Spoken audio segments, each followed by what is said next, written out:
अब अपनी पहचान सत्यापित करने के लिए लंबी प्रक्रियाओं से गुजरने की जरूरत नहीं होगी।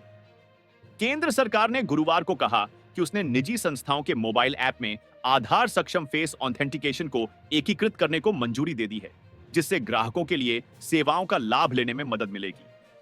सरकार की ओर से जारी आधिकारिक बयान के अनुसार यह प्रक्रिया इलेक्ट्रॉनिक्स एवं सूचना प्रौद्योगिकी मंत्रालय द्वारा शुरू किए गए आधार सुशासन पोर्टल के माध्यम से आधार प्रमाणीकरण के लिए निर्धारित मानक संचालन प्रक्रिया एसओपी के तहत उपलब्ध कराई जाएगी। सुशासन और जीवन को आसान बनाने के लिए उठाए गए नए कदम।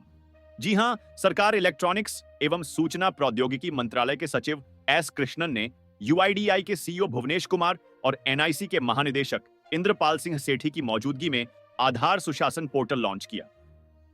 कृष्णन ने कहा कि इस प्लेटफॉर्म के लॉन्च होने से सुशासन और जीवन को आसान बनाने के क्षेत्र में और अधिक उपयोग के मामले जुड़ने की प्रक्रिया में तेजी आने की उम्मीद है। बयान के अनुसार यह पोर्टल संसाधन समृद्ध मार्गदर्शक के रूप में कार्य करेगा और प्रमाणीकरण चाहने वाली संस्थाओं को आवेदन प्रक्रिया और आधार प्रमाणीकरण के लिए विस्तृत एसओपी प्रदान करेगा। चेहरे के माध्यम से पहचान सुनिश्चित करने की सुविधा को निजी संस्थाओं के ग्राहक ऐप में भी एकीकृत किया जा सकता है, जिससे कभी भी कहीं भी प्रमाणीकरण संभव हो सकेगा। मंत्रालय ने आधार प्रमाणीकरण अनुरोधों के लिए अनुमोदन प्रक्रिया को सरल बनाने के लिए इस पोर्टल की शुरुआत की है। यह निजी संस्थाओं के लिए विशिष्ट पहचान सत्यापन तंत्र तक पहुंच बहाल करने वाले संशोधन का अनुसरण करेगा।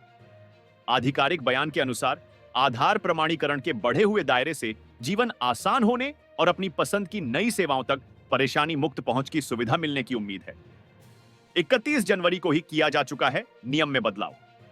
जी हां, बयान में कहा गया है कि आधार वित्तीय और अन्य सब्सिडी, लाभ और सेवाओं का लक्षित वितरण। अधिनियम 2016 के तहत सुशासन, सामाजिक कल्याण, नवाचार, ज्ञान। संशोधन नियम 2025 के लिए आधार प्रमाणीकरण के बाद ऑनलाइन प्लेटफॉर्म प्रभावी हो गया है।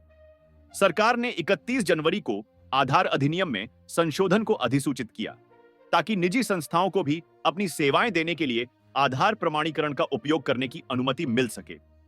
मंत्रालय ने कहा कि नए संशोधन से आधार नंबर धारकों को आतिथ्य, स्वास्थ्य सेवा, credit rating bureau, e commerce players, शैक्षणिक संस्थानों और एग्रीगेटर सेवा प्रदाताओं सहित कई क्षेत्रों से परेशानी मुक्त सेवाएं प्राप्त करने में मदद मिलेगी।